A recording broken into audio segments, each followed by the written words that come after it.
काढताना आधी आपला विचार क्लिअर केला पाहिजे. स्पष्ट विचार करायचा आहे. आपल्या डोक्यामध्ये चित्र हे स्पष्ट झालं पाहिजे की मी काय करणार आहे, मला काय काढायचं आहे, हे आधी अगदी स्पष्ट असलं पाहिजे.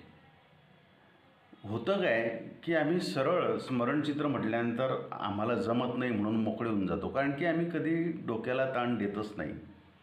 आपल्याला मस्तिष्क आहे, आम्ही हे घटकाभर विसरूनच जातो. जसं असेल तसं काढण्याचा प्रयत्न आपल्याला करायचा असतो. या ठिकाणी एक वहीचा कागद आहे, त्याच्यावरती मी एक चौकटसुद्धा मारलेली आहे.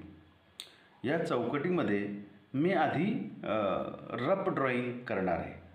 मग त्याच्यामध्ये आधी सुरुवातीला मी एका भावाचं चित्र मी या ठिकाणी काढतो.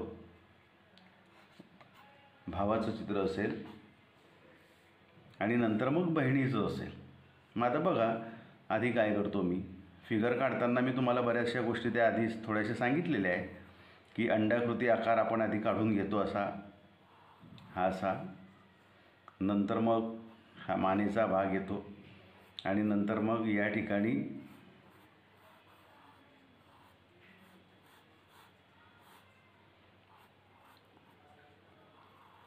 ते हा भाग असा काढून घेतला. नंतर मग या ठिकाणी हा भाग असा केला, हा भाग थोडासा असा ठेवला, असा आणि असा. आणि मग या ठिकाणी पाय येईल, हा पाय असा येईल थोडासा. या ठिकाणी हात असा येईल, हा हात इकडे येईल. तसंच बहिणीचं करताना सुद्धा बहीणसुद्धा याच्याबरोबरच चालते आहे, म्हणून आपण बहिणीचं सुद्धा चित्र अशा प्रकारे या ठिकाणी इकडून हा बहिणीचा हात असेल, इथे हा बहिणीचा ड्रेसचा भाग, इथे हा बहिणीचा पाय, एक पाय मागे असा असेल बहिणीचा. हा रफ झाला. नंतर आपण याला अगदी पक्क करणार आहोत. हे पक्क करत असताना आपण काय करू, आधी मुलाच्या भावाच्या चेहऱ्यापासून सुरुवात करू. म्हणजे या प्रकारे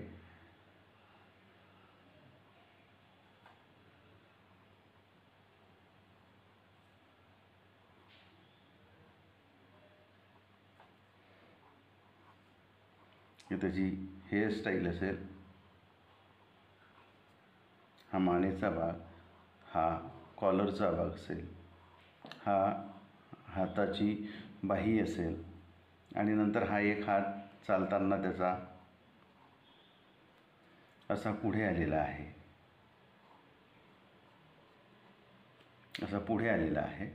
नंतर हा भाग त्याचा शर्टचा असेल, हा पाठीचा भाग असेल, त्याने हा बेल्ट वगैरे असेल, हा असा.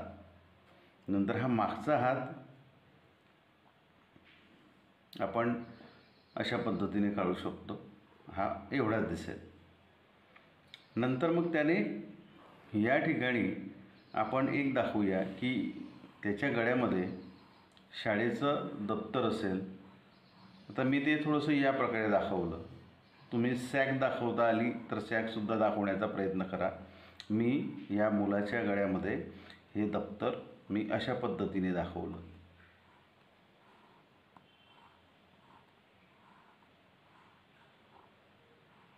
असं दाखवलं.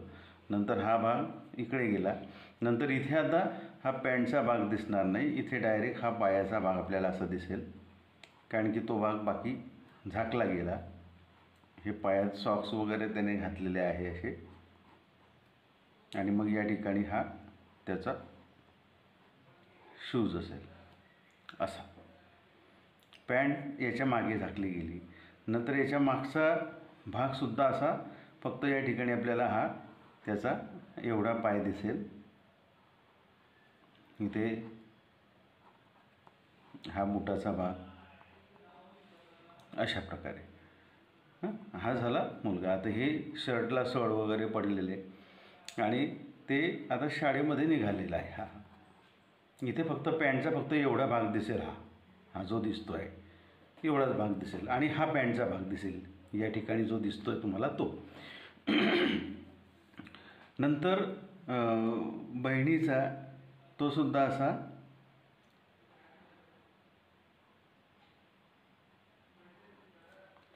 तुम्हाला वाटलं तर तिची केशरचना तुम्ही लांब केस दाखवू शकता किंवा बॉबकट दाखवली तरी चालेल.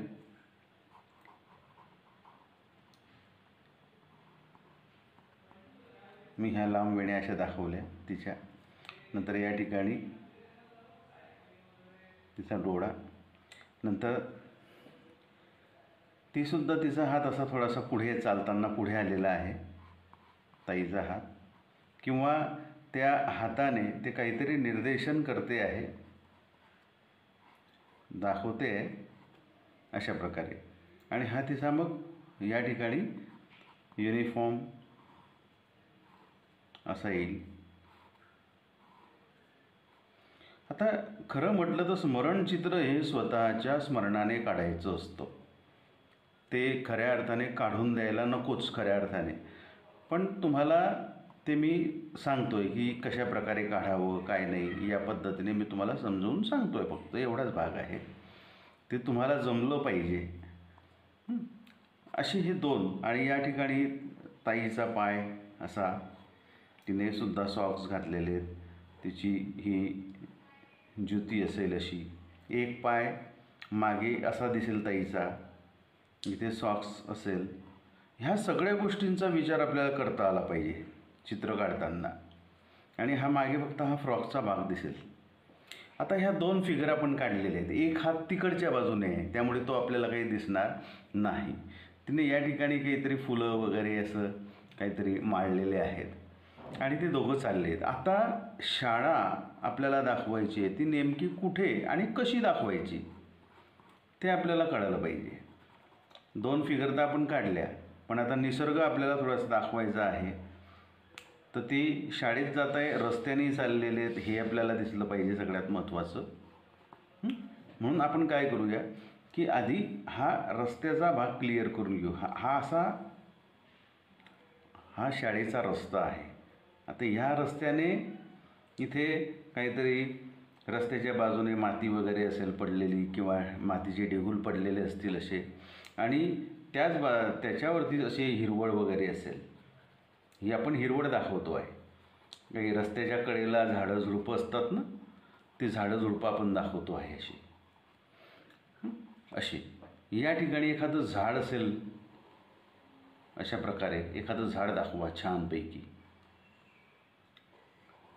खेड्यामध्ये आपण पूर्वी शाळा ज्या असायच्या तर गावाच्या बाहेर असायच्या, त्याच्यामुळे ती शाळा छान वाटायची. रस्त्याने असे छान अशी झाडं असायची आणि मग मुलं रमत गमत असे मस्त जायचे. शाळेत जातोय असं वाटायचं त्यावेळेस.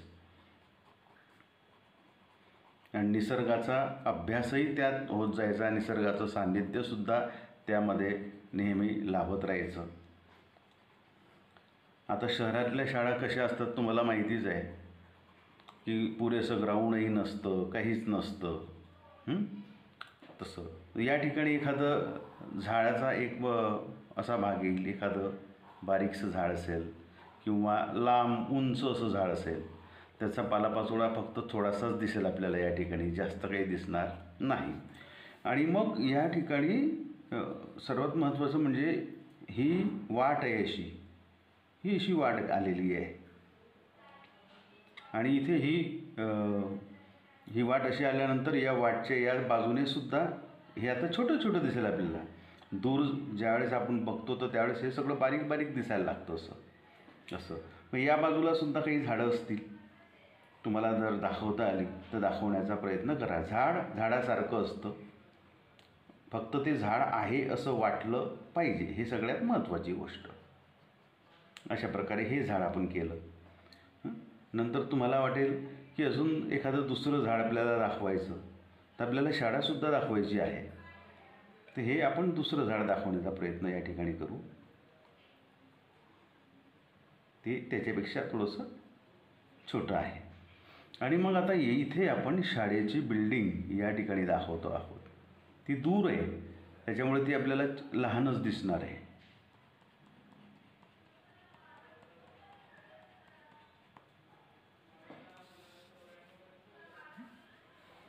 ती बिल्डिंग दूर असल्याकारणाने ती आपल्याला छोटीशी दिसेल, जास्त मोठी दिसणार नाही. अशा प्रकारे ही शाळा अशी असेल. या ठिकाणी शाळेचा बोर्ड असेल, याच्यावर काय तुम्हाला लिहायचं ते नाव. या ठिकाणी शाळेचं छानपैकी तुम्हाला शाळेचं गेट कसं असावं असं वाटतं तर त्याप्रमाणे गेट दाखवा असं. हे शाळेचं गेट आहे. इथे ही शाळेची इमारत आहे पूर्ण. त्याच्या गेटच्या मागच्या बाजूला हा शाळेची ओसरी असेल. मग या खांबांच्या खाली त्या शाळेचे खांब आलेले असतील अजून. अशा प्रकारे हा ओटा असेल शाळेचा, दगडी ओटा असेल हा असा. आणि मग इथे वर्गांच्या काही खिडक्या वगैरे, दरवाजे ते अशा प्रकारे शाळेचं कसं स्वरूप देता येईल तर देण्याचा प्रयत्न आपल्याला करायचा आहे असा. आणि मग इकडच्या बाजूला सगळी हिरवळच आहे. मग कोणी तुम्हाला विचारलं मग शाळेचं ग्राउंड कुठे आहे, तर मग शाळेचं ग्राउंड आपण त्याच्या मागच्या बाजूला दाखवायचं. इथे काहीतरी कुंपणासारखं दाखवून द्यायचं असं. हे बुवा शाळेचं ग्राउंड असेल त्याच्या मागे. किंवा इकडेसुद्धा हे शाळेचं एवढं मोठं ग्राउंड असेल तर इथेसुद्धा बारीक दूरचं आहे ते, त्यामुळे ते कुंपण असं दिसेल. इकडनं समोरून हे कुंपण असं दिसेल आपल्याला अशा प्रकारे. आणि या कुंपणाच्या तिकडच्या बाजूला अशी छोटी म्हणजे झाडं ती मोठीच असतील पण ते दुरून आपल्याला कशी दिसतील, छोटी दिसतील. ही तिकडची झाडं, शाळेच्या मागेसुद्धा झाडं. म्हणजे एकंदरीत हिरवळीच्या वातावरणामध्ये संपूर्ण शाळा तुमची आहे. या ठिकाणीसुद्धा हिरवळ असेल अशा प्रकारे हे असं. आणि मग इथे डोंगर वगैरे दाखवा. आणि मग या ठिकाणी तुम्हाला वाटलं की काही झोपड्या दाखवायच्या आहे, गावाचा काही सुरुवातीचा असा भाग असेल तर त्या झोपड्या दाखवण्याचा प्रयत्न करा. या ठिकाणी इथे अशा प्रकारची ही घरं आहे असे. इथे हे दुसरं घर दिसतं आहे इकडे. या ठिकाणी अजून इकडे या बाजूला असं घर आहे अशा प्रकारे. तिकडे दूरवर एखादं गावातलं मंदिर दिसतं आहे. म्हणजे हा गावाचा एक सीन तयार होऊन जातो या ठिकाणी असा. आणि ही वाट अशी आलेली आहे, ही जी दिसते आहे अशी आलेली आहे आणि अशी चाललेली आहे अशी. या बाजूला शाळा आहे. मग पक्षी वगैरे. मग शाळेत फक्त 2च मुलं जातील का, नाही.